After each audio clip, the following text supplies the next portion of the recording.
Kargil today के तमाम नाज़रीन को मुर्तज़ा फ़ाज़ली का आदाब। नाज़रीन, हालात व वाक़यात पे मबनी इस प्रोग्राम के साथ मैं हाज़िर हूँ आप सबके सामने। नाज़रीन, हम इस हफ़्ते की अगर बड़ी ख़बरों को देखें तो इन दिनों करगिल में जो MP लद्दाख जमीयत सरिंग नमग्याल की जो तशरीफ़ आवरी थी वो एक बहुत बड़ी ख़बर थी। 3 दिनों का विज़िट उन्होंने किया करगिल का। नाज़रीन, आपको बताते चले कि मेन लैंड करगिल में जो MP लद्दाख की जो ये विज़िट है, ये पहली फुल टाइम एक विज़िट है जहाँ पे उन्होंने 3 दिन का अरसा करगिल में बिताया। जहाँ इन 3 दिनों का अगर हम एक खाका आपके सामने पेश करें तो इन 3 दिनों में जो उनकी BJP की जो मंडली थी यहाँ की, उनके साथ मुलाकात रही। और उसके बगैर हम बात करें तो सोत ब्लॉक और TSG ब्लॉक में जाके वहाँ पे आवाम से और बाकी चीज़ों पे उन्होंने जो जायज़ा लिया, वहाँ पे लोगों से बात किया और इसके बगैर कुछ डेवलपमेंटल कामों का भी जायज़ा लिया। इसमें आपको बताते चले कि 5 किलोवाट का जो सोलर पैनल है कनौर में, उसका इस्टेब्लिशमेंट और उसी TSG ब्लॉक में रिनोन्ड जो मेडिकल प्रैक्टिशनर है डॉक्टर जाकिर हुसैन, उनके साथ भी एक इंटरेक्शन रहा जहाँ पे उन्होंने पेंडेमिक में जो सर्विसेज उस इलाके को सिंगल हैंडेडली उन्होंने दी, उस चीज़ को काफ़ी अप्रिशिएट किया। और उन्होंने ये भी कहा कि डॉक्टर जाकिर हुसैन को आने वाले वक्त में या 26 जनवरी के वक्त में एक इनाम के लिए नॉमिनेट किया जाए। तो इन्हीं बातों के साथ आगे उनकी मसरूफियत ये रही कि press club Kargil press club of Ladakh Kargil के प्रमाइसिस पे भी मेंबर ऑफ पार्लियामेंट का एंट्री रहा और वहाँ पे उन्होंने नई जो क्लब का जो एग्जीक्यूटिव कमेटी है और बाकी मेंबरान से उनकी मुलाकात हुई, जहाँ पे उन्होंने एक स्मॉल इंटरेक्शन रखा और मेंबरान से बात की और उनके जो भी कंसर्न्स वगैरह है उनको जानने की कोशिश की। इसके बगैर नाज़रीन, जो टूरिस्ट फैसिलिटेशन सेंटर में दिशा स्कीम के रिलेटेड एक मीटिंग का भी इनाकाद किया गया था, जिसमें ex chairman legislative council Haji Inayat Ali, chairman municipal committee Kargil Zaheer Babar और एग्जीक्यूटिव काउंसिलर अली चंदन साहब भी मौजूद थे और यहाँ पे एक मीटिंग हुई। तो नाज़रीन, ये एक ओवरव्यू था उनके विज़िट का। और उसके बगैर आपको बताते चले कि एक प्रेस कॉन्फ्रेंस भी हुई TSC करगिल में, जहाँ पे उन्होंने मीडिया इंटरेक्शन किया। नाज़रीन, आप इन चीज़ों के बरक्स अगर हम थोड़ा इसमें इस विज़िट का अगर हम एनालिसिस करें तो बहुत सारी चीज़ें को अगर मद्देनज़र रखें तो MP लद्दाख का ये विज़िट बहुत इंपॉर्टेंट रहता है, क्योंकि सर्दियों से सिंस एब्रिगेशन के बाद एक फुल टाइम एक विज़िट रहा है करगिल में। और इस दौरान करगिल में बहुत सारे चीज़ों को हमने होते हुए देखा, जिस तरह से इनिशियली लास्ट ईयर UT के अगेंस्ट एक रिबेटल यहाँ पे रहा और उसके 1 साल के बाद जिस तरह से ब्लैक डे मनाया गया और उस तरह से करगिल डेमोक्रेटिक अलायंस बनाई गई और उसके साथ साथ जिस तरह से ग्रुप अलायंस के जो मेंबर्स थे, जिसमें former chief minister Omar Abdullah और बाकी मेंबरान जिस तरह से करगिल की तशरीफ़ आवरी हुई, तो ऐसे मौके पे जमीयत सरिंग नमग्याल की जो करगिल विज़िट है ये एक बहुत ही इंपॉर्टेंस रखती है और काफ़ी सवालात इस ज़िम्न में खड़े होते हैं, जिसमें एक जो डिबेट चल रहा है सर्दियों से लेकर अभी तक, शेड्यूल 6 का एक डिबेट है जो कि काउंसिल इलेक्शंस के दौरान कहीं ना कहीं उसके बाद कहीं ठंडा होता नज़र आ रहा है। और यहाँ पे करगिल में अपना एक स्टैंड बरकरार कायम रखा कि वो स्टेटहुड के लिए जाना चाहते हैं और आर्टिकल 3 लद्दाख के स्टेटहुड के लिए भी बातें आ रही हैं और आर्टिकल 371 की भी रिस्टोरेशन की बात हो रही है।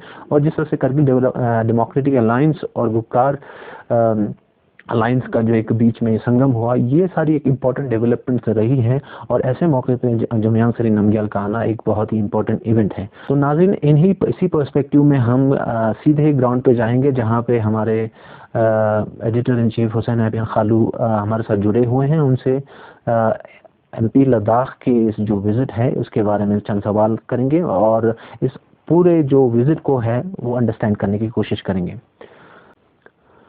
तो हुसैन खालू, जो ये MP लद्दाख का जो 3 दिन का जो दौरा रहा है करगिल का, उसके बाद उसका एक ज़रा सा एक ओवरव्यू बताइए कि क्या क्या मसरूफियात रही जमीयत सरिंग नमग्याल की इन 3 दिनों में करगिल में। जी फाजली, अगर हम ओवरऑल MP लद्दाख का अगर हम इस दौरे की अगर हम बात की जाए तो ये सबसे पहला दौरा होगा MP लद्दाख का एमपी मेंबर पार्लियामेंट बनने के बाद डिस्ट्रिक्ट करगिल में। और अगर हम दूसरी जानिब अगर हम देखा जाए तो इससे पहले ज़ंस्कार इन्होंने 3-4 बार विज़िट की है, और साथ ही साथ आर्यन वैली, शाकर चिकतन और बौद्ध खरबू की अगर हम बात करें तो इससे पहले उन्होंने दौरा की है, और पब्लिक डेलीगेशन और पब्लिक इश्यूज़ पे भी उन्होंने काम की है उन इलाकों में जाके। तो करगिल की, बिलखुसूस करगिल की बात करें, साथ ही साथ करगिल के अवाम भी काफ़ी नाराज़गी ज़ाहिर कर रहा है। हमें भी बार बार अवाम का यही शिकायत रहा कि एमपी बनने के बाद जमयंग सिरिंग नामग्यल जो है करगिल का दौरा क्यों नहीं कर रहे, क्या वजूहात रही होगी। उनसे हम प्रेस कॉन्फ्रेंस में भी पूछने की हमने कोशिश की थी, और साथ ही साथ उनका यही कहना था ड्यू टू कोविड पेंडेमिक इसकी वजह से हम नहीं आ पाए। और साथ ही साथ हमने प्रेस कॉन्फ्रेंस में भी आपने देखा होगा कि हमने पूछने की कोशिश की तो बार बार बिजी शेड्यूल। तो देन मैं यहाँ पे आपको रोकना चाहूँगा, आप मुझे मुख्तसरन बताएं कि इन 3 दिनों का जो एक शेड्यूल है वो क्या क्या रहा, किन किन चीज़ों पे उन्होंने किन किन चीज़ों के रिलेटेड उनका ये दौरा रहा, ज़रा उनका शेड्यूल के बारे में बताएं। जी, मसरूफियात मैंने आपको पहले भी वजाहत की कि सबसे पहले तो इन्होंने अपने पार्टी मंडल से बराबर एक दिन तो अपने पार्टी मेंबरान से, न्यू ज्वाइनर से और सीनियर लीडरान से बीजेपी के, उन्हीं पे उन्होंने पार्टी स्ट्रेटजीज़ के लिए उन्होंने काफ़ी मीटिंग की। और साथ ही साथ जितने भी ब्लॉक्स है करगिल के, शाकर चिकतन हो, द्रास हो, सांकू हो, पानीकर हो, टीएचजी ब्लॉक हो, और साथ ही साथ शरगोल ब्लॉक की अगर हम बात करें तो काफ़ी तादाद में डेलीगेशन जो है हमें देखने को मिला। टीएफसी में मेंबर पार्लियामेंट रुके हुए थे, कारगिल फैसिलिटेशन सेंटर में इन्होंने 3 दिन डेलीगेशन अटेंड की। और साथ ही साथ अगर हम बात की जाए तो काफ़ी तादाद में डेलीगेशंस की शक्ल में नज़र आ रहे थे, बट वो अगर हम पार्टी लेवल से देखा जाए और साथ ही साथ नॉर्मल डेलीगेशंस भी हो सकता है, तो काफ़ी डेलीगेट्स जो है टीएफसी में हमें देखने को मिला। जी नज़र आपको बताते चले कि जो एमपी लद्दाख की जो 3 दिनों का विजिट रहा, जिसमें बहुत सारे लोगों से उनकी मुलाकात हुई, जो बीजेपी मंडली से भी बात हुई, और जहां पे दौरा किया उन्होंने तो वहाँ पे लोगों से भी काफ़ी मुलाकात रही। बट एक इम्पॉर्टेंट डेवलपमेंट यहाँ है कि ये है कि जो सोशल और रिलीजियस ऑर्गेनाइजेशंस का जो इंटरेक्शन है वो थोड़ा मिनिमम रहा, और ऐसे वक्त पे जहाँ पे करगिल डेमोक्रेटिक अलायंस बना है तो ये चीज़ एक बहुत इंपॉर्टेंट चीज़ है। तो सर यहाँ पे एक इम्पॉर्टेंट डेवलपमेंट ये है कि जिस तरह से 3 दिनों के विजिट में बहुत सारे लोग उनसे मिलने के लिए आए, और वो खुद भी काफ़ी ब्लॉक्स में जाते हुए नजर आए। बट सिंस जब हम यहाँ पे अगर करगिल डेमोक्रेटिक अलायंस के बारे में बात करें तो कुछ रिलीजियस ऑर्गेनाइजेशन और सोशल ऑर्गेनाइजेशन भी इस अलायंस का हिस्सा है, और ऐसे मौके पे एमपी लद्दाख के इस विजिट में उन रिलीजियस और सोशल ऑर्गेनाइजेशंस का जो प्रेजेंस है वो बहुत ही कम नज़र आता हुआ हमें दिख रहा है। तो आपका इस चीज़ पे क्या एनालिसिस है? बिल्कुल हमारे नुमाइंदे बिल्कुल 3 दिन से टीएफसी के बराबर जा रहे थे, वहाँ के अपडेट्स आप तक पहुँचा रहे थे, एमपी विजिट के अपडेट्स आप तक पहुँचा रहे थे। उसमें हमें भी दिख नहीं रहे थे कि कहीं से रिलीजियस हमारे डेलीगेशंस या पर्टिकुलर कोई डेलीगेशंस या हमारे सीनियर लीडरान, चाहे एनसी से हो या कांग्रेस से हो या बाकी लीडर्स हो, वहाँ दिख नहीं रहे थे डेलीगेशन में। नहीं तो जब भी कोई वीआईपी वगैरह या एमपी हो या होम मिनिस्टर हो या गवर्नर हो, पर्टिकुलर हर मजहबी इदारा, सियासी इदारे और पॉलिटिकल इदारों का डेलीगेशन बिल्कुल हमें दिखते नज़र आते थे। मगर इस विज़िट में एमपी के इस टूर के दौरान कोई भी डेलीगेशन हमें देखने को नहीं मिले। बाकी फर्दर अपडेट्स के लिए, फर्दर जानकारी के लिए कुछ देर बाद हमारे साथ भारतीय जनता पार्टी के spokes person, Bharatiya Janata party के मीडिया सेक्रेटरी हमारे साथ जुड़ेंगे। उनसे भी जानने की कोशिश करेंगे कि रिलीजियस, सोशल और पॉलिटिकल ऑर्गेनाइजेशन के हेड्स, उनके लीडरान इस डेलीगेशन में, इस एमपी टूर में हमें दिखाई नहीं दिया, तो इसकी क्या वजूहत रही होगी, हम इनके मीडिया सेक्रेटरी से हम पूछने की कोशिश करेंगे डिटेल में। जी हुसैन, तो यहाँ पे एक इम्पॉर्टेंट डेवलपमेंट ये है कि जिस तरह से हमने प्रेस ब्रीफिंग को अगर हम देखें तो वहाँ पे ज़्यादा सवालात करते हुए वहाँ पे जर्नलिस्ट नज़र नहीं आए, और सवालों का वहाँ पे जवाब भी नहीं दिया गया, क्योंकि जो प्रेजेंट कॉन्टेक्स्ट में जो सवाल हैं, जो सिचुएशंस हैं, पॉलिटिकल जो चीज़ें हैं और बाकी जो डिस्ट्रिक्ट को लेके भी मसले हैं, उन पे बहुत सारे सवाल खड़े हो सकते थे। बट चूँकि वो जो प्रेस ब्रीफिंग है वो काफ़ी मुख्तसर रही, उसके बारे में आप ज़रा बताएं कि सवालात इतने कम क्यों किए गए? जी बिल्कुल, ये बात मैं कहने वाला ही था कि एमपी लद्दाख का सिमिलरली उन्होंने दौरा भी की, कन्नौर उन्होंने दौरा की। उसके अलावा डेवलपमेंटल चीज़ों पे जैसे दिशा को लेके डिस्ट्रिक्ट ऑफिसरान से भी मीटिंग की, डेवलपमेंट चीज़ों को लेके भी काफ़ी मीटिंग्स और काफ़ी इस पे डिस्कशंस और बहस मुबाहिसा वगैरह हुआ। साथ ही साथ press club of Ladakh Kargil में भी उनका एक विज़िट था। एक शॉर्ट टाइम में उन्होंने विज़िट की अपने सीनियर लीडरान के साथ। उसमें हमने कोशिश की थी कि साथ ही साथ एमपी साहब के साथ वहाँ एक प्रेस ब्रीफिंग की जाए, तो बट उसके बिजी शेड्यूल की वजह से उन्होंने ब्रीफिंग नहीं दे पाए। उन्होंने हमें वादा किया कि हमें अभी और भी काम है, हम बाकी अपने लोकल लीडर्स से मिलके आपको फुल फ्लेज प्रेस कॉन्फ्रेंस हम टीएफसी में दिए जाएंगे। तो टीएफसी में भी हमने पूछने की कोशिश की, हमारे जर्नलिस्ट के पास, हमारे नुमाइंदों के पास बहुत सारे सवालात थे करगिल को लेके, क्योंकि बहुत सारे खदशात है डिस्ट्रिक्ट करगिल के अवाम को एमपी लद्दाख से। क्योंकि मैंने आपको पहले भी वजाहत की कि मेंबर पार्लियामेंट बनने के बाद एमपी लद्दाख का ये पहला विज़िट होगा करगिल डिस्ट्रिक्ट की। अगर हम बात करें तो ये इसका पहला विज़िट होगा। इससे पहले मैंने आपको वजाहत की कि ज़ंस्कार और बाकी कुछ गाँव, बाकी कुछ ब्लॉक्स में इन्होंने दौरा की थी। तो प्रेस कॉन्फ्रेंस के दौरान, फुल फ्लेज प्रेस कॉन्फ्रेंस के दौरान हमने कोशिश की थी कि एमपी लद्दाख से सवालात करें, बट उन्होंने एक दो सवालात के बाद बिल्कुल प्रेस कॉन्फ्रेंस जो है वो रद्द करके वो अपने फर्दर टूर के लिए वो निकल गए। जी बहुत शुक्रिया। तो आपसे आखिरी सवाल यही मैं करना चाहूँगा हुसैन कि कोई रिस्पांस अभी तक नज़र आ रहा है डिफरेंट पॉलिटिकल पार्टीज़ का एमपी लद्दाख के इस 3 दिनों के विज़िट के, पर्टिकुलरली अगर कांग्रेस की बात करें या एनसी की बात करें, जिस तरह से एक बहुत रसाकशी का एक माहौल चल रहा है, तो इन 3 डेज़ के विज़िट के रिगार्डिंग किसी पॉलिटिकल पर्सन या किसी एनालिस्ट का कोई रिस्पांस आपको नज़र आता है? क्या माहौल है करगिल में इस विज़िट के रिगार्डिंग? मैंने आपको पहले भी वजाहत की फाजली, क्योंकि देखो इस 3 रोज़ा एमपी विज़िट के दौरान कोई भी अपोजिशन हो या हमारे रिलीजियस हेड्स हो या हमारे पॉलिटिकल जो अपोजिशन में जो अभी काम कर रहे, कोई दिख नहीं रहे थे इस विज़िट के दौरान। तो हम अभी कोशिश करेंगे, हम भी अभी कोशिश करेंगे कि अपोजिशन से मिलके उनसे भी अपने क्या रिएक्शंस है वो हम बराबर अपने व्यूअर्स तक पहुंचाने की हम भरपूर कोशिश करेंगे। जी बहुत बहुत शुक्रिया हुसैन हमारे साथ जुड़ने के लिए। तो नाज़रीन, ये थे हुसैन खालू जो अभी हमारे साथ लाइव जुड़े हुए थे, और जितनी भी डेवलपमेंट रही है इन 3 दिनों की एमपी लद्दाख की उस पर हमारी बातें हुई, और डिफरेंट जो पॉलिटिकल जो पस मंज़र निकल के आ रहा है इस समय, उन चीज़ों पे भी बात हो रही है। तो जाहिर सी बात है, तो नाज़रीन आपको फिर से हुसैन खालू के पास लिए चलते हैं जो इस समय BJP media secretary Mohammad Hasan Pasha के साथ जुड़े हुए हैं, जो एमपी लद्दाख के इस विज़िट के बारे में उनसे इंटरेक्शन करें। आइए हम वहाँ आपको ले चलते हैं। तो दर्शकों, इस वक्त अभी तक आप लोगों को बराबर अपडेट्स दे रहे थे एमपी लद्दाख के 3 रोज़ा करगिल विज़िट को लेके। तो इससे पहले भी मैंने आपको वजाहत की कि एमपी लद्दाख जामयांग त्सरिंग नामग्याल का फुल फ्लेज्ड पहला दौरा होगा डिस्ट्रिक्ट करगिल की। अगर हम बात करें एमपी बनने के बाद फुल फ्लेज्ड पहला दौरा होगा जो 3 रोज़े का दौरा होगा। और साथ ही साथ मैंने आपको पहले भी वजाहत की कि इससे पहले एमपी लद्दाख ने ज़ंस्कार, बौद्ध खरबू, शकर चिकतन और आर्यन वैली का ऑलरेडी इससे पहले जो है उन्होंने दौरा की थी। तो पूरा ओवरऑल जानकारी देने के लिए, ओवरऑल और अपडेट्स के लिए हमारे साथ अभी जुड़ेंगे जनाब मोहम्मद हसन पाशा साहब। फिर से एक बार हमारे साथ जुड़ेंगे, जो स्टेट मीडिया सेक्रेटरी भी है भारतीय जनता पार्टी यूटी लद्दाख के। बहुत बहुत शुक्रिया हसन पाशा साहब। मेरा स्ट्रेट यही क्वेश्चन होगा पाशा साहब की 3 रोज़ा करगिल दौरे को लेकर एमपी साहब का मेजर पॉलिटिकल, सोशल और रिलीजियस ऑर्गेनाइजेशन जो है इस दौरे से डेलीगेशन की शक्ल में बिल्कुल डिस्टेंस हमें नज़र आए।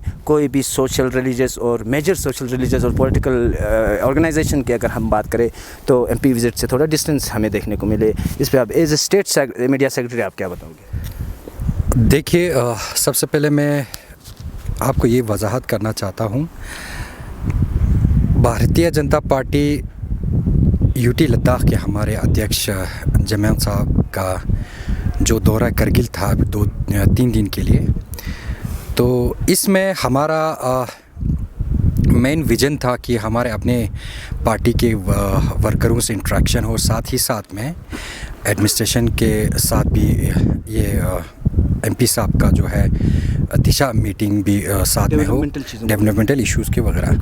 तो ये एक आपने अभी मुझे सवाल पूछा कि जो हमारे रिलीजियस हेड है उनको इग्नोर किया, उनसे डिस्टेंस बना के रखा, ये बिल्कुल गलत है, ये बिल्कुल गलत आरोप है। मैं इसको स्पष्ट करना चाहता हूँ, हमारे एमपी साहब का जो दौरा था वो एक ओपन प्लेटफॉर्म था। हर कोई हमने पार्टी के बगैर भी हमने बहुत सारे यहाँ के करगिल के जो सोशल एक्टिविस्ट के लोग थे या बाकी स्टूडेंट ऑर्गेनाइजेशंस थे, टैक्सी यूनियंस के थे, बस यूनियंस के थे, बहुत और भी ऑर्गेनाइजेशंस थे, वो आके हमने भरपूर एमपी साहब से मुलाकात किया। एमपी साहब ने उनका ग्रीवेंस वगैरह सुना। मेरा क्वेश्चन ये था पाशा साहब कि आए डेलीगेट्स, मैंने काफ़ी हर ब्लॉक से डेलीगेट्स आ रहे थे, एमपी साहब से मिल रहे थे, अपने मेमोरेंडम्स वगैरह वो लोग रख रहे थे। मेरा क्वेश्चन ये था कि मेजर जो पॉलिटिकल रिलीजियस ऑर्गेनाइजेशन है वो दिख नहीं रहे थे। वो तो उनका ये तो उनसे पूछिए आप। देखिए एमपी साहब का इतना एक बिज़ी शेड्यूल था, तो इसमें क्यों हमने तो ओपन रखा था, जो प्लेटफॉर्म है कोई भी आके वो मिल सकता था। तो ये नहीं है कि हमने सिर्फ वो कोई अनाउंसमेंट वगैरह या कोई रिस्ट्रिक्शन वगैरह तो हमने नहीं रखा था कि रिलीजियस ऑर्गेनाइजेशंस जो है अलाउड नहीं है, ऐसा कुछ नहीं था। ये अगर उनका कोई ग्रीवेंस वगैरह होता या उनका कोई रिप्रेजेंटेटिव हमसे अप्रोच करता, हम तो बिल्कुल उनको वेलकम करते हैं। जी जी जी। और एक चीज़ हमें देखने को मिले इन 3 रोज़ा दौरों के दौरान, अगर हम प्रेस ब्रीफिंग की अगर हम बात करें एमपी लद्दाख के, तो मीडिया के सवालों को लेकर एमपी साहब थोड़ा बहुत शर्मा रहे थे। प्रॉपर हमें आंसर नहीं मिला सर। ओवरऑल जो हमारे बहुत सारे नुमाइंदे थे सर, काफ़ी सवाल थे और काफ़ी खदशात थे एमपी साहब से। करगिल वालों को काफ़ी हमें भी रिक्वेस्ट की थी कि जब एमपी साहब से आप लोग मिले, जब मुलाकात हो, मेहरबानी करके ये सवाल पूछे। तो थोड़ा बहुत सवालों का जवाब देने में थोड़ा बहुत मतलब शेड्यूल बिजी दिखाना, तो इस पे ओवरऑल आप मीडिया सेक्रेटरी आप देखिए एमपी साहब ने कभी किसी चीज़ के ये इग्नोर नहीं किया। जैसे आप कल जानते हैं, कल जब वो जाते समय उन्होंने मीडिया लोगों के जितने भी सवालात थे उनका भरपूर जवाब था जो वो दे सकते थे। और उन्होंने जो समय दिया, चाहे वो किसी लोगों का भी हो, किसी लोगों से मिलना हो या उनके खदशात है, उनको बराबर सुना। और आपका मीडिया के फ्रेटर्निटी को भी लेके उन्होंने आपके ऑफिस में भी विज़िट किया। आप लोगों को जो आपके न्यूली इलेक्टेड रिप्रेजेंटेटिव्स थे उनको खतक वगैरह भी पहनाया, तो आप लोगों का हौसला अफजाई किया। तो लिहाजा हमने किसी चीज़ की हमने किस्म की कमी कोई कोताही नहीं रखा। एमपी साहब ने बराबर अपना जो हमारा जो पार्टी का लाइन है उन्होंने स्पष्ट क्लियर कर दिया। उनका हमारा जो पार्टी का स्टैंड है और करगिल के आवाम के लिए क्या हम करना चाहते हैं और हमारा क्या विजन है, ये सारा स्पष्ट करके वो आपसे यहाँ से चले गए। तो पाशा साहब, आपको नहीं लगता कि करगिल की सियासत की अगर हम बात करें तो इसमें भारतीय जनता पार्टी एक हट के एक अलग अपने अंदाज में चल रहा है, और दूसरी तरफ अगर हम देखा जाए तो सोशल और बाकी मेजर पॉलिटिकल पार्टीज़ का कोई सपोर्ट नहीं मिला? देखिए मैं एक बात आपको ये क्लियर करना चाहता हूँ, भारतीय जनता पार्टी अपनी ताकत से लड़ता है, वो किसी चीज़ का सहारा नहीं लेता है। हम आवाम के हित में जाके काम करते हैं। हम भारतीय जनता पार्टी हमेशा अपनी आइडियोलॉजी को लेके चलते हैं, क्योंकि हमारा आइडियोलॉजी जो है नेशन फर्स्ट, पार्टी सेकंड और सिर्फ लास्ट, इसके हम आइडियोलॉजी के हिसाब से हम चलते हैं। तो जब हम नेशन फर्स्ट बोलते हैं तो उस वक्त हमारा सबसे प्रायोरिटी रहता है आवाम का। जब आवाम हो तब नेशन होता है। तो जब तक आप आवाम के जज्बातों को लेके, आवाम के एहसासात को लेके नहीं चलोगे, तो किसी पार्टी हो, हमारा भारतीय जनता पार्टी नहीं और किसी कोई और भी पार्टी हो, तो उसका एग्जिस्टेंस नहीं रहता है जब तक आवाम का सपोर्ट ना मिले। तो इसीलिए हम अपने हमारा पार्टी का लक्ष्य, हमारा विजन जो है, हम नेशन फर्स्ट, पार्टी सेकंड और सिर्फ लास्ट के आइडियोलॉजी पे चलते हैं। इसके लिए हमें किसी चीज़ की, देखिए भारतीय जनता पार्टी किसी रिलीजन्स के ख़िलाफ़ या किसी कास्ट के ख़िलाफ़ या किसी और ऑर्गेनाइजेशन के ख़िलाफ़ हम जाके काम नहीं करते हैं।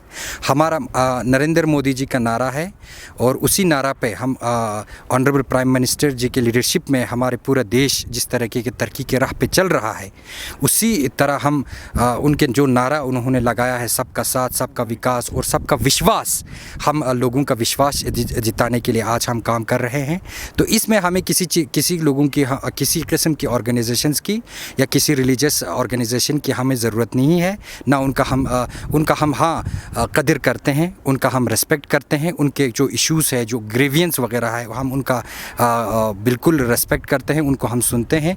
ये नहीं है कि भारतीय जनता पार्टी जो है किसी पर्टिकुलर चीज़ से एफिलेटेड हो के कर रहे हैं, ये ऐसा नहीं है। भारतीय जनता पार्टी अपने दम पे खुद सक्षम है। हम अपने बलबूते पे, हम अपने ताकत पे, हम अपने वर्करों के, ख़ासकर कार्यकर्ता के जो हमारा भारतीय जनता पार्टी के साथ जुड़ा है, हम उनके भरोसे हम आगे चलते हैं। पाशा साहब, काउंसिल की अगर हम बात करें, क्या मज़ीद डेवलपमेंट काउंसिल में देखने को मिले? एमपी साहब ने भी काफ़ी मीटिंग्स की होगी कि काउंसिल को लेके भी काफ़ी आजकल माहौल सोसाइटी काफ़ी गर्म है सर, कोalition एनसी को लेके, तो क्या मज़ीद डेवलपमेंट आई काउंसिल को? इसी हिसाब से काउंसिल चलेगा कि या कुछ डेवलपमेंट होगी या कुछ दूसरा आप लोगों ने कोई प्लानिंग या कोई स्ट्रेटजीज़ बनाई हो काउंसिल को लेके? देखिए, मैं आपको ये स्पष्ट करना चाहता हूँ, भारतीय जनता पार्टी ने अभी लद्दाख ऑटोनमस हिल डेवलपमेंट काउंसिल करगिल में जो कोalition बनाया है, इस कोalition का कल हमारे एमपी साहब ने, हमारे अध्यक्ष जी ने इस पर स्पष्ट क्लियर हमारा स्टैंड क्लियर कर दिया है। हमने इस कोalition को सपोर्ट इसलिए किया है क्योंकि करगिल की आवाम तरक्की चाहते हैं। हम नहीं चाहते हैं कि करगिल की आवाम जो है वो पीछे रहे। बाकी स्टेट की तरह, बाकी डिस्ट्रिक्ट की तरह करगिल के आवाम भी साथ तरक्की के राह पे चलते रहे। हमने नेशनल कॉन्फ्रेंस को सिर्फ डेवलपमेंटल इशू पे ही हमने उनको समर्थन दिया है और ना किसी चीज़ की उसके बगैर हमने किसी चीज़ के ऊपर हमने उनको समर्थन नहीं दिया है। देखिए, अगर वो चाहते हैं कि करगिल के आवाम को डेवलपमेंटल के लिहाज से आगे बढ़े और जारी रहे, तो ये उनके ऊपर है। अगर वो नहीं चाहते हैं कि भारतीय जनता पार्टी के साथ हम चलना पसंद नहीं है या हम इनको साथ में लेके नहीं चल सकते हैं, तो वो उनका मर्ज़ी है। वो आज तोड़े या कल तोड़े, इनसे बचकानी धमकियों से हम डरने वाले नहीं हैं। हम खुद जो है अपने पाँव पे खड़े हैं।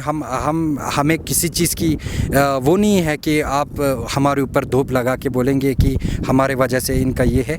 देखिए, भारतीय जनता पार्टी का जो नेतृत्व अभी आपको हम बताएं, तो सेंटर से लेके, हमारे स्टेट से लेके, हमारे चाहे किसी भी एरिया में जाके आप देखिए, हमारा विजन जो है बिल्कुल क्लियर है, क्रिस्टल क्लियर है। इसमें कोई खदशात नहीं, कोई डाउटफुल नहीं है। अभी रिसेंटली में हमारे जो honourable chief executive councillor Firoz Khan sahab का कल मैं इंटरव्यू देख रहा था काउंसिल को लेके।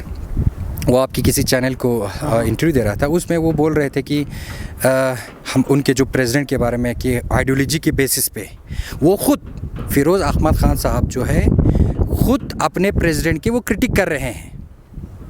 उनका प्रेसिडेंट हनीफा जान साहब बोल रहे हैं हम भारतीय जनता पार्टी जो है वो बीजेपी के आइडियोलॉजी को हट के एनसी के आइडियोलॉजी के हिसाब से यहाँ पे काम कर रहे हैं, और उनके खुद सीसी जो है उसका अपोज कर रहे हैं कि आइडियोलॉजी के बेसिस पे नहीं, ये डेवलपमेंटल इश्यूज़ के बेसिस पे हमने इनका समर्थन मांगा है। तो इसी से आप अंदाज़ा लगाइए कि उनमें तालमेल ही नहीं है। और उमर अब्दुल्ला का भी यही कहना है कि ये सवालात मुझे भी पता नहीं, आप जाके आपने किसी लोकल प्रेसिडेंट से। बिल्कुल, यही तो हम बता रहे हैं। इनमें ये खुद आपस में कन्फ्यूजन है, ये खुद अपने बातों पर स्टैंड नहीं है, तो वो आवाम के हित में क्या काम कर सकते हैं। तो भारतीय जनता पार्टी का आप चाहे हमारे नेशनल लीडर से भी पूछे, चाहे हमारे नेशनल अध्यक्ष से भी पूछे, हमारे स्टैंड क्या है, हमारे स्टेट के स्टेट के प्रेसिडेंट से भी, अध्यक्ष से भी आप पूछे हमारा क्या स्टैंड है, और डिस्ट्रिक्ट कारगिल के हमारे अध्यक्ष से भी पूछे उनका स्टैंड क्या है। बिल्कुल, सबका एक ही हमारा यही होगा कि हमने काउंसिल को इसलिए समर्थन दिया है सिर्फ करगिल के विकास और विकास के लिए। आखिरी क्वेश्चन होगा पाशा साहब, 3 रोज़ा विजिट से एमपी के क्या फ़ायदा, क्या प्रोग्रेस, क्या डेवलपमेंटल, क्या पैकेज, थोड़ा शॉर्ट में ब्रीफ में आप बता दोगे कि इस 3 रोज़ा विज़िट एमपी लद्दाख के करगिल के आवाम को क्या बेनिफिट, क्या फ़ायदे होंगे? देखिए, एमपी साहब का जो दौरा था ये 3 रोज़ा, तो ये एक बहुत ही एक सक्सेसफुल दौरा था और बहुत ही करगिल के आवाम के लिए, बिलखुसूस हमारे जो ब्लॉक मंडल्स वगैरह उनके लिए, हमारे अपने पार्टी के कार्यकर्ताओं के लिए बहुत एक मीनिंगफुल एक ये दौरा रहा। मैं इसलिए कहना चाहता हूँ क्योंकि उनका बहुत ही बिजी एक शेड्यूल था, क्योंकि वो पूरे आपको भी पता है ख़त्ता लद्दाख जो है एरिया के वजह से कितना बड़ा है, और उनको उस जगह पे जाना पड़ता है जहाँ पे बहुत ही मतलब ट्रांसपोर्टेशन के लिहाज से, कम्युनिकेशन के लिहाज से बहुत ही डिफ़िकल्टीज़ पेश करते हैं। मैं भारतीय जनता पार्टी के स्टेट मीडिया सेक्रेटरी के होने के बावजूद भी मैं एक करगिल के सिटीज़न भी हूँ, करगिल का एक बाशिंदा हूँ। उनको मैं अपने दिल की अमीर गहराइयों से उनका शुक्रिया अदा करता हूँ कि वो अपनी कीमती वक्त निकाल के हमारे करगिल के अवाम की ग्रीवेंस जो है, ख़ासकर हमारे नौजवानों के, हमारे जो बाकी ऑर्गेनाइजेशंस के उन्होंने जो ग्रीवेंस वगैरह सुना और उनके बारे में उन्होंने जो एश्योरेंस उनको मिला, उनको जो बातें उनको बोला कि हर चीज़ वो टेकअप करेंगे, तो इससे एक साफ ज़ाहिर होता है उनका नीयत क्या है। उनको करगिल के आवाम और ले के आवाम में कोई फ़र्क नहीं ये करते हैं। तो हमारा सबका तंजीम का भी यही है कि ले और कारगिल जो खित्ते लद्दाख जिससे बनता है, इसका यूनिटी रहे, इनका अपना आपस में जो भाईचारा है वो मजबूत रहे। और एक बड़ा संदेश हमने अपोजिशन को दिया है कि मिशन करगिल हमने शुरुआत किया है और इसका जो है आगाज़ हमारा कल एमपी साहब ने अपने दौरे में उन्होंने इसका message clear sound and clear उन्होंने दिया है कि अगला जो काउंसिल होगा वो पूरी बहुमत से भारतीय जनता पार्टी का ही होगा। बहुत बहुत शुक्रिया। तो दर्शकों, अभी हमारे साथ जुड़े थे जनाब मोहम्मद हसन पाशा साहब, जो मीडिया सेक्रेटरी भी है स्टेट, और ऑल ब्रीफ कर रहे थे 3 रोज़ा एमपी लद्दाख के करगिल दौरे को लेकर आए। तो इस समय मेरे साथ कैमरा लाइन पे जुड़े हैं सरवर वफ़ा, मुस्तफ़ा लज्जा, और इस पूरे प्रोग्राम को तश्कील दे रहे थे हमारे सीनियर जर्नलिस्ट, हमारे एडिटर, हमारे प्रोड्यूसर मुर्तज़ा फाजली।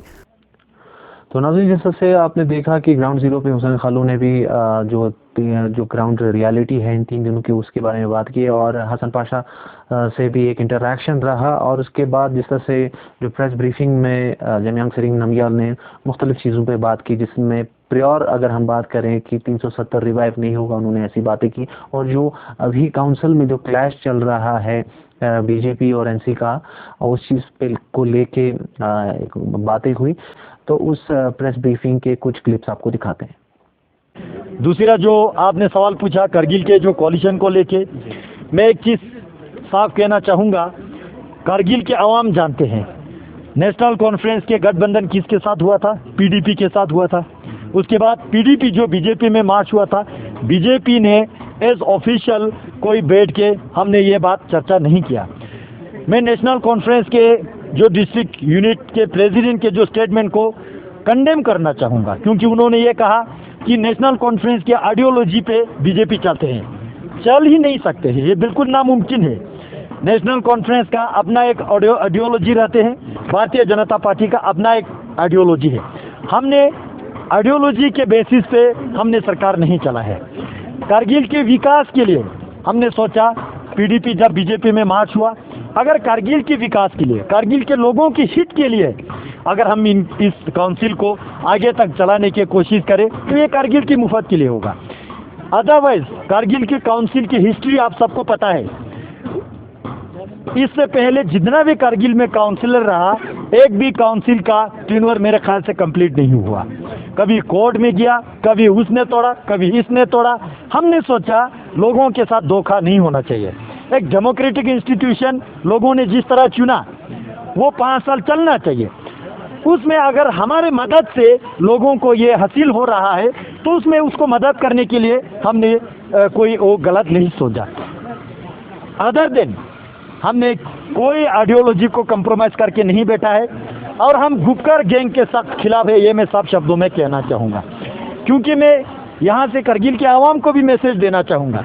आज कुछ लोग आर्टिकल 370 को वापस लाने की बात करते हैं, कुछ लोग अर्सवाइल जम्मू कश्मीर के साथ वापस जाने के लिए बात करते हैं। ये दोनों जो है नामुमकिन चीज़ है, ये हमारे आवाम को भी समझ में आते हैं। करगिल जब से लद्दाख के साथ, या लद्दाख जब से करगिल के साथ, ले डिस्ट्रिक्ट, करगिल डिस्ट्रिक्ट सब मिला के यूनियन टेरिटरी ऑफ लद्दाख बना, ये इतिहास है और ये इतिहास चेंज नहीं हो सकते। तो नवीन, इन इश्यूज़ पे बात करने के लिए हमारे साथ फ़ोन पे जुड़ेंगे नेशनल कॉन्फ्रेंस के डिस्ट्रिक्ट प्रेसिडेंट हाजी हनीफा जान। सर, आपका बहुत बहुत शुक्रिया हमारे साथ जुड़ने के लिए। 3 रोज़ा एमपी लद्दाख के करगिल के इस विजिट को आप किस तरह से देखते हैं सर? देखिए, member of parliament Jamyang Tsering ji जो करगिल का उसका जो दौरा था, वो बहुत देर से ही सही, मगर करगिल का दौरा उन्होंने जब शुरू में अनाउंस किया कि हम करगिल जा रहे हैं, मेरा तो यही था कि वो जब एमपी बना तो ये पूरा लद्दाख का जो है एमपी है, पूरा रीजन का एमपी है। उन्होंने एमपी बनने के बाद कभी भी करगिल, आज तक करगिल का जो है कभी उन्होंने विजिट नहीं किया। तो खैर देर से ही सही उन्होंने जब अनाउंस किया करगिल का दौरे का, तो हम अपने जगह पर हम लोग यही सोचते थे कि चलो एमपी साहब भी करगिल का दौरा कर रहे हैं, यहाँ के हालात, यहाँ के जो इलाकों का, जो गाँवों का हालात नजर देख के जो है वो इनके ऊपर गौर करेंगे। मगर बदकिस्मती से जब यहाँ पहुंचे और 2 दिन का दौरा जब खत्म करके ये वापस चले गए, तो हमने देखा ये दौरा करगिल के लोगों के लिए नहीं थे, करगिल के गाँव के लिए नहीं थे। ये सिर्फ आके अपने पार्टी के मीटिंगों में मशहूर रह के जो है वो वापस चला गया। 3 दिन का उनका दौरा था। हमने यही सोचा था कि ये इलाकों में जाके, गाँव में जाके जो है लोगों के हालात, लोगों के तर्ज जिंदगी, वहाँ पे के मुश्किलात को देख के, उनको समझ के, उनको आगे जो है इसको ये करेंगे। मगर बदकिस्मती से एमपी साहब आए और 2 दिन आराम से टीएफसी में बैठ के अपने मंडलों से, अपने लोगों के, अपने पार्टी के लोगों से मीटिंगें करके जो है ये वापस चले गए। ये बहुत बड़ी बदकिस्मती है सर। मगर यहाँ पे उनका दूर दराज के कुछ इलाकों में भी एक विजिट रहा, जिस तरह से सोदा और टीएचजी ब्लॉक में भी गए, और वहाँ पे जिस तरह से कनौर में शायद 5 मेगावाट का एक सोलर पैनल का भी शायद इनॉग्रेशन किया, और बात और डिफरेंट जो हेल्थ वर्कर से भी उनकी मुलाकात रही। तो उसके बारे में आप क्या कहेंगे? देखिए, त्रिकोण और कनौर जाके वो भी एक उनका अपना पॉलिटिकल दौरा था जी। एज ए एमपी गाँव में जाके हालात देखने का, उनके डेवलपमेंट का क्या हाल है, उनके ग्राउंड लेवल पे उनकी मुश्किलात क्या है, वो चीजें तो बिल्कुल देखा नहीं। तो मैं तो कहूँगा ये इनका दौरा, ये पॉलिटिकल दौरा है, ये ना कि कोई एक एमपी जो है अपने कॉन्स्टिट्यूंसी का ये दौरा नहीं है। अगर ये होता तो ये इलाकों में जाता, लोगों से मिलता, वहाँ के अपने पार्टियों के वर्करों से मिलने से अच्छा था। वहाँ के जो रिप्रेजेंटेटिव है, वहाँ के 5 सरपंच वगैरह है, काउंसिलर्स को लेके वहाँ के हालात और वहाँ की मुश्किलात को जानने की कोशिश करते हैं। यहाँ पे आके टीएससी में बैठ के अपने मंडलों के साथ मीटिंगें करके उधर कनौर में जाके पुराने जो लगे हुए, ऑलरेडी लगे हुए थे वहाँ पे सोलर और भी लगे, वो तो मैंने लगाए वहाँ पे 2 सीसी, हमारे सीसी को रिक्वेस्ट करके 2 प्लांट तो कनौर में मैंने खुद लगाया था। हमने तो कभी इनोवेशन भी किया। तो उनके जो एमपी का जो एक शख्सियत है उसके लिए एक ये है, ये एक छोटा सा वो पता नहीं कब कितने सालों से बने हुए वहाँ पे कनौर में टोटल जो हाजी इनायत ने बोला, मैंने इससे दिया है, ये सीडीएस से देके जो बना है। उसके अलावा 2-3 जो है वो मैंने एज ए प्रेसिडेंट हमारे सीसी साहब को रिक्वेस्ट करके हमारे सीसी साहब ने के फंड दे के वहाँ पे ऑलरेडी दिया हुआ है। तो ऐसे ये तो एक पॉलिटिकल दौरा था, इसको हम कभी नहीं मानेंगे कि ये लद्दाख का एमपी का यहाँ का दौरा था। हाँ, बेशक लद्दाख यूटी का बीजेपी का जो प्रेसिडेंट का दौरा जरूर था। तो आज जब यहाँ पे जिस तरह से एमपी लद्दाख ने एक प्रेस ब्रीफिंग भी दी, जिसमें एक बात आई कि जिस तरह से 370 पे उन्होंने बात की कि 370 को रिस्टोर नहीं किया जा सकता है किसी भी हाल में। तो इस चीज़ के बारे में आपके क्या तासुरात हैं? एमपी साहब ने जो इस तरह से एक स्टेटमेंट दिया है कि 370 रिस्टोर नहीं हो सकता है। देखिए, एमपी साहब को जो अपने डिक्टेटरशिप पर जो आज का जो गवर्नमेंट जिस तरह की डिक्टेटरशिप ये लोग चलाते हैं उसके ऊपर ये भरोसा करते हैं। मगर हम जो है इस देश का जो देश जो लोकतंत्र ये देश है, इसके संविधान को हम मानते हैं, इसके संविधान पे हम भरोसा करते हैं, इस देश के अदालत पे हम भरोसा करते हैं और हमें पूरा भरोसा है इस देश की अदालत के ऊपर। क्योंकि 370 का मसला जो है सुप्रीम कोर्ट में ऑलरेडी इससे बहुत साल पहले 2 बार ये जो 370 का मसला सुप्रीम कोर्ट में पहुंचे थे और क्लियर कट 370 के हक में 2 बार इसका डिसीजन ऑलरेडी पहले हुआ है। हमें इस देश की संविधान, इस देश की अदालत पे हमको भरोसा है, ना कि इस तरह के जो डिक्टेटरशिप वाला गवर्नमेंट है इसके ऊपर हमको भरोसा नहीं, हमको अदालत के ऊपर भरोसा है।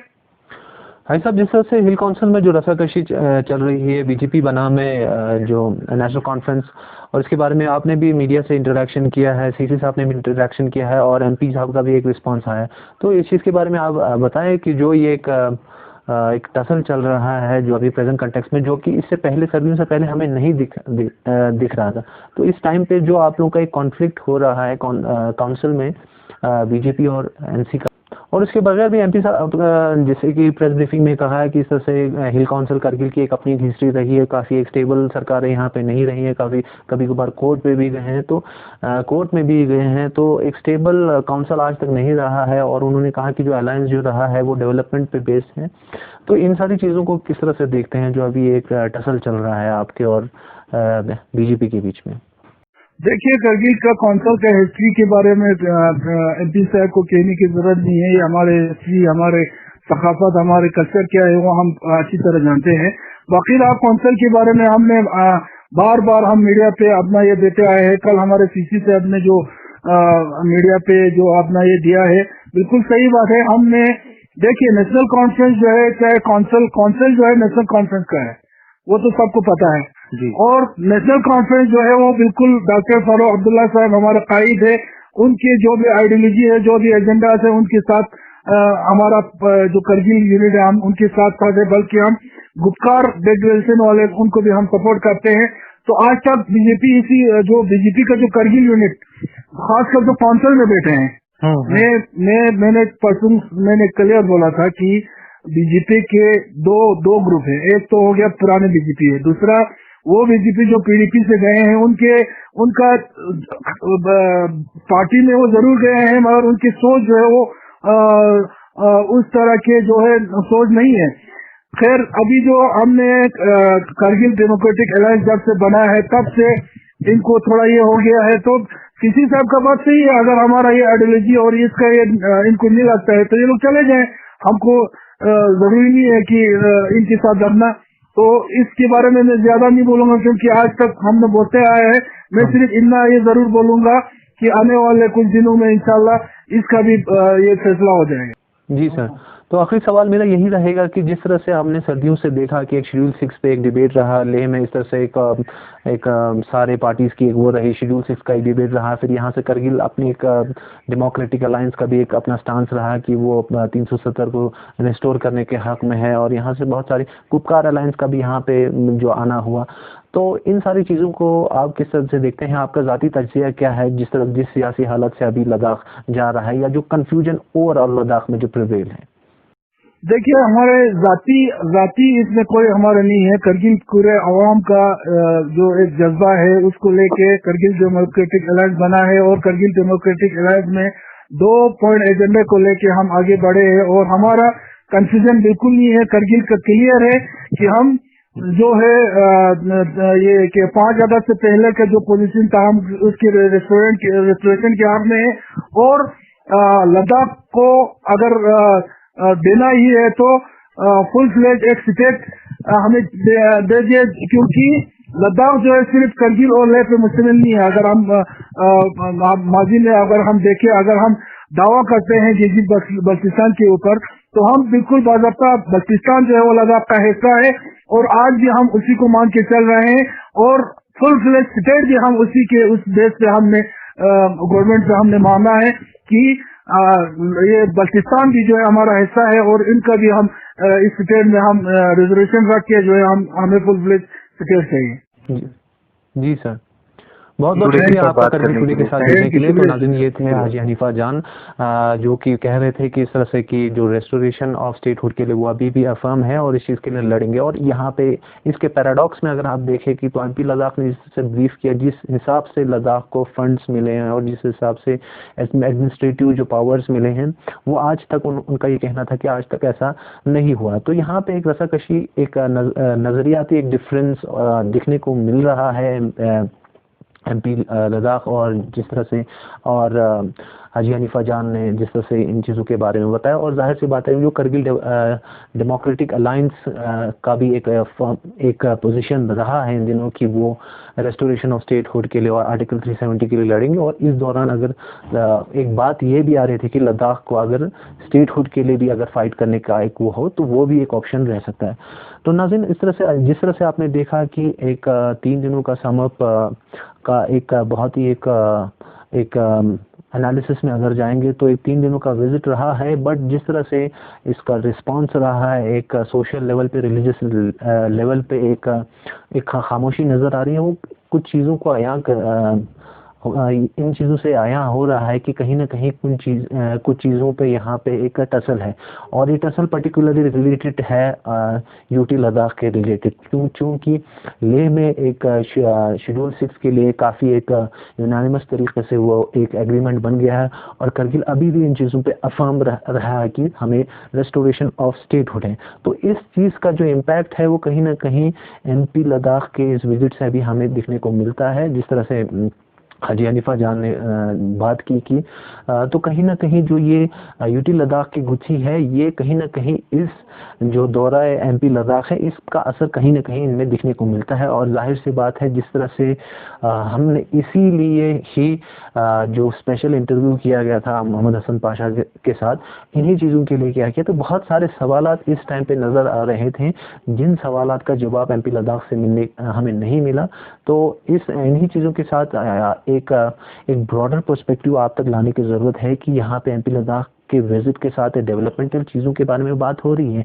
बट जो नज़रियाती चीज़ है, जो मेजर एक पॉलिटिकल एक टसल है अभी भी जो रिजॉल्व नहीं हुआ है बिटवीन लेह एंड करगिल, वो है कि रिगार्डिंग एक 2 चीज़ें हैं, तो शेड्यूल 6 और जो रेस्टोरेशन ऑफ स्टेटहुड को लेके। तो नाज़रीन आपको बताते चले कि शेड्यूल लेह इलेक्शन से पहले जो शेड्यूल 6 का इस पर आपका देखा कि काफ़ी बवाल हुआ और उसके बाद दिल्ली जाने के बाद इलेक्शंस भी हुए।